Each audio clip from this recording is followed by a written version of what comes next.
Hi guys, স্বাগতম জানাইছো আপোনালোকক মোৰ চেনেল 20.7 ফিটনেস অসমলৈ।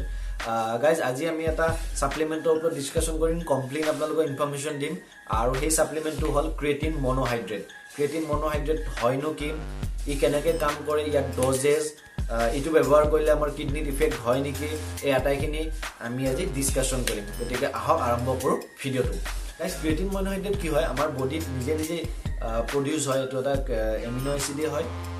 ক্ৰিয়েটিন মনোহাইড্ৰেট আমাৰ লিভাৰ, কিডনি আৰু পেনক্ৰিয়াছে daily 1 to 2 gram daily produce কৰে।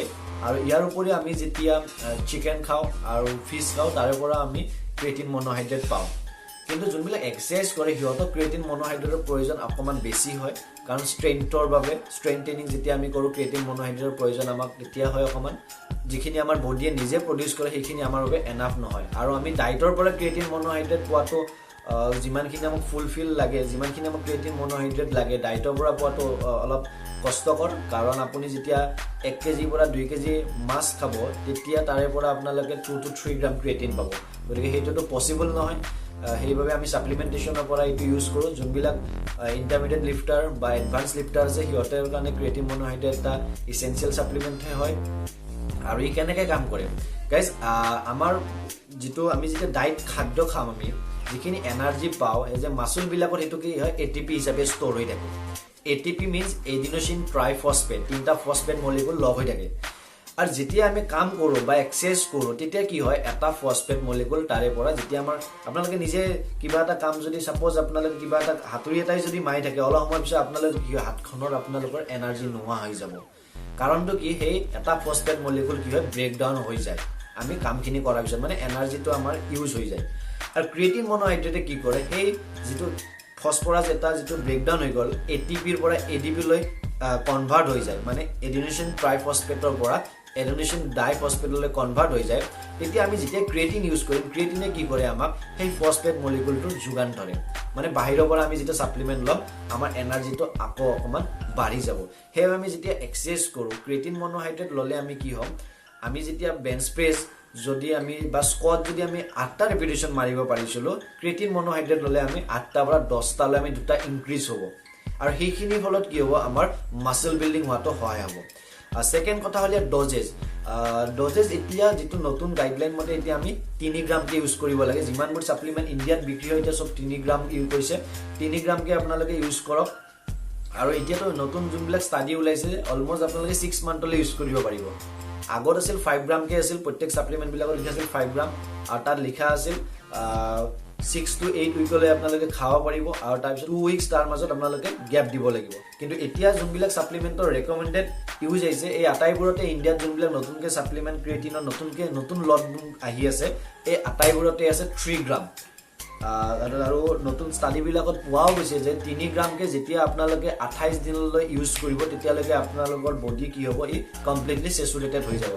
গতিকে কোনো লোডিঙৰ প্ৰয়োজন নাই। কিছুমানে লোডিঙো কৰে, যেনে হাই ড'জেছ লয় 3 পৰা 4 দিনলৈ, লোৱাৰ পিছত যাতে বডিটো চেচুৰেট হয় সেইটোৰো কোনো প্ৰয়োজন নাই আমাৰ। গতিকে আমাক কোনো লোডিঙৰ প্ৰয়োজন নাই, আমি চিম্পলি 3 গ্ৰামকৈ ইউজ কৰিম আৰু 3 পৰা 4 মাহ আপোনালোকে ইউজ কৰক। তাৰপিছত আপোনালোকে অলপমান গেপ দিব, 1 week to 2 week আপোনালোকে গেপ দিব।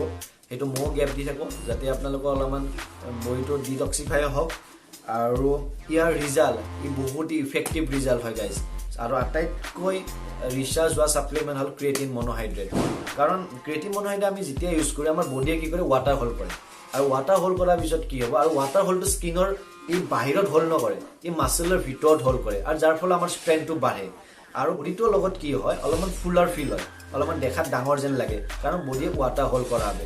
সেইবাবে এইটো বহুতখিনি ইফেক্টিভ ছাপ্লিমেণ্ট হয় আৰু কষ্ট ইফেক্টিভ। বহুতে কম খৰচত আপোনালোকে 500-550 টকাত আপোনালোকে অলমষ্ট 2 মাহলৈকে যাব 3 গ্ৰামকৈ ইউজ কৰিলে এইটো। আৰু ইয়াৰ লগত আৰু এটা কথা হয় যে কিডনি ডেমেজৰ কথা। গাইজ ক্ৰিয়েটিনে কিডনি ডেমেজ নকৰে। বহুত ৰিচাৰ্চ কৰা হৈ গ'ল ইয়াৰ ওপৰত, আৰু এইটো মিথে চলি আছে যে ক্ৰিয়েটিনে কিডনি ডেমেজ কৰে। ক্ৰিয়েটিনে কিডনি ডেমেজ নকৰে। যেতিয়া আপুনি ক্ৰিয়েটিন মনোহাইড্ৰেট ইউজ কৰিব আৰু তেতিয়া যদি আপোনালোকে ৱাটাৰ কমকৈ খায়, পানী কমকৈ খায়, তেতিয়া আপোনালোকৰ ক্ৰিয়েটিন ডেমেজ হোৱাৰ চান্স থাকিব পাৰে। ফাৰ্ষ্ট কথা। ছেকেণ্ড, যোনবোৰৰ আগতে কিডনিৰ প্ৰব্লেম আছিল সিহঁতে যদি ক্ৰিয়েটিন মনোহাইড্ৰেট খায় সিহঁতৰ কিডনি ডেমেজৰ চান্স অকণমান থাকিব পাৰে। গতিকে ক্ৰিয়েটিনে কোনো ধৰণৰ কিডনি ডেমেজ নকৰে।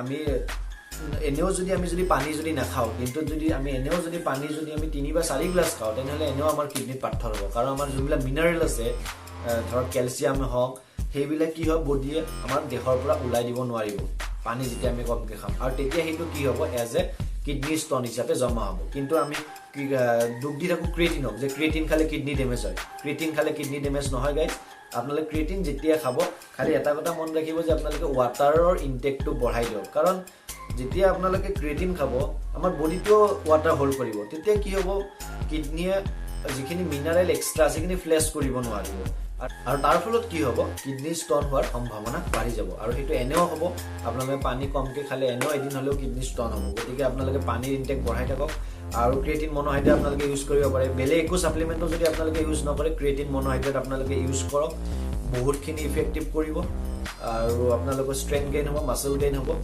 গতিকে আশা কৰোঁ মই দিয়া ইনফৰ্মেশ্যনখিনি আপোনালোকৰ কামত আহিব যদি আপোনালোকৰ মই দিয়া ইনফৰ্মেশ্যনখিনি কামত আহে তেনেহ'লে আপোনালোকে চেনেলটো ছাবস্ক্ৰাইব কৰিব আৰু ইয়াৰ কাষত থকা বেল আইকনটোও দবাই দিব যাতে মই যেতিয়াই নতুন ভিডিঅ' আপলোড কৰি আপোনালোকে নটিফিকেশ্যন পাই থাকে